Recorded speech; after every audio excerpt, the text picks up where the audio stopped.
محنت جیسا ہو آج کے دور میں حسن بصری ایسے ویسے پیر نہیں تھے بلکہ روشن ضمیر تھے. سر سے پیر تک نظر ڈالی, کہا تھوڑے دن اور چوریاں کر لے. اس نے کہا حضور معاف کیجئے گا, یہ بات تو میری بیوی اور میرے سوا کوئی جانتا ہی نہیں تھا. حسن بصری نے کہا اگر تو یہ چاہتا ہے کہ تو نے کہاں کہاں چوری کی ہے تو یہ بھی میں بتا سکتا ہوں کہ تو نے کہاں کہاں چوری کی ہے. اس نے کہا حضور معافی چاہتا ہوں, مجھے معاف کر دیجئے, اپنی مریدی میں داخل فرما لیجئے, اپنی بیعت میں داخل فرما لیجئے. حسن بصری نے اس کے زنگ آلود دل کو صاف کیا, اس کے دل کو طیب و طاہر بنایا اور اپنی مریدی میں داخل فرما لیا. مسلمان بڑا ہوشیار ہوتا ہے, وہ بھی حسن بصری کا مرید. مرید ہونے کے بعد کہا حضور اب میں نے توبہ کر لیا ہے, آئندہ کوئی گناہ نہیں کروں گا, آئندہ کوئی جرم نہیں کروں گا, آئندہ سے کوئی خطا نہیں کروں گا. لیکن پچھلے سے پہلے سے میرے 15-16 کیس عدالت میں چل رہے ہیں, ان کا کیا ہوگا؟ اسی لیے کہا جاتا ہے کہ پیر کا عالم دین ہونا ضروری ہے تاکہ وہ شریعت کے دائرے میں اپنے مرید کی رہبری کر سکے. حسن بصری نے کہا, حسن بصری نے فرمایا التائب من الذنب کمن لا ذنب له, جب بندہ گناہوں سے توبہ کر لیتا ہے تو وہ بالکل گناہوں سے پاک اور صاف ہو جایا کرتا ہے. اللہ نے تیرے سارے گناہوں کو معاف کر دیا ہے, اب جا تو گھر چلا جا.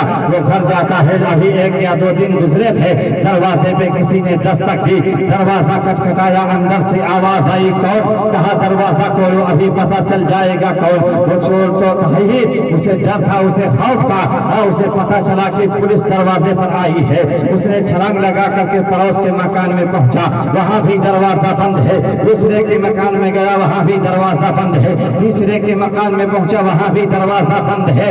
یاد رکھو مسلمانوں, جب سب کے دروازے بند ہوتے ہیں تو اللہ والوں کے دروازے کھلے ہوتے ہیں, اللہ والوں کے در کھلے ہوتے ہیں. حسن بصری کے پاس پہنچا, اپنے پیر صاحب کی خانقاہ میں گیا, اپنے پیر صاحب کی خانقاہ میں پہنچا, سلام کیا. پیر صاحب نے دیکھا مرید پسینے پسینے ہے.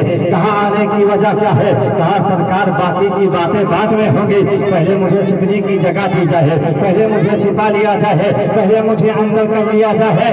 حسن بصری نے کہا جا میرے حجرے میں کھڑا ہو جا. وہ پہنچا, حجرے میں کھڑا ہو گیا, ابھی پسینہ صاف ہی کر رہا تھا, اتنے میں پیچھے سے پولیس آ گئی. کہا سرکار یہاں میرا مجرم آیا ہے. کہا ہاں آیا ہے. کہا کہاں ہے؟ کہا میرے حجرے میں چلے جاؤ, وہاں کھڑا ہے. الٹی ہی چال چلتے ہیں دیوان گانے عشق, آنکھوں کو بند کرتے ہیں دیدار کے لیے. وہ دل ہی دل میں سوچ رہا ہے کہ حضور اگر فسانا ہی تھا تو مجھے چھپایا کیوں تھا؟ میں بھاگنے پر تھا, کہیں اور بھاگ کر کے نکل جاتا. آج تو پیر صاحب نے پھنسا دیا, آج تو پیر صاحب نے پھنسا دیا. دل ہی دل میں سوچ رہا ہے. پولیس والے پیر صاحب کے حجرے میں پہنچے, ان کے روم میں پہنچے, دیکھا کہیں تسبیح نظر آ رہی ہے, کہیں مصلی نظر آ رہا ہے, کہیں قرآن نظر آ رہا ہے, سب کچھ نظر آ رہا ہے, لیکن حسن بصری کا مرید نظر نہیں آ رہا ہے. پولیس والے باہر آ گئے, کہا حضور سب کچھ نظر آ رہا ہے لیکن آپ کا مرید نظر نہیں آ رہا ہے, آپ کا مرید دکھائی نہیں دے رہا ہے. کہا آپ کی نگاہ کا قصور ہے, تیری نظر کا قصور ہے. کہا حضور ایک مرتبہ اور اجازت دیجیے. کہا ٹھیک ہے اجازت ہے. دوبارہ گئے, دیکھے سب کچھ نظر آ رہا ہے لیکن حسن بصری کا مرید نظر نہیں آ رہا ہے, آپ کا مرید نظر نہیں آ رہا ہے.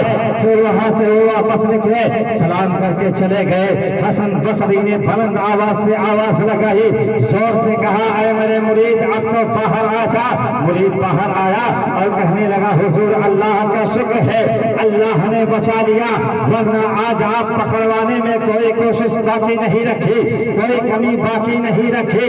اب مجھے اس موقع پر الاستاذ زمن شہنشاہ سخن علامہ حسن رضا خان بریلوی کا وہ شعر یاد آ رہا ہے کہ ڈھونڈا ہی کرے صدر قیامت کے سپاہی, ڈھونڈا ہی کرے صدر قیامت کے سپاہی, وہ کس کو ملے جو تیرے دامن میں چھپا ہو, وہ کس کو ملے جو تیرے دامن میں چھپا ہو.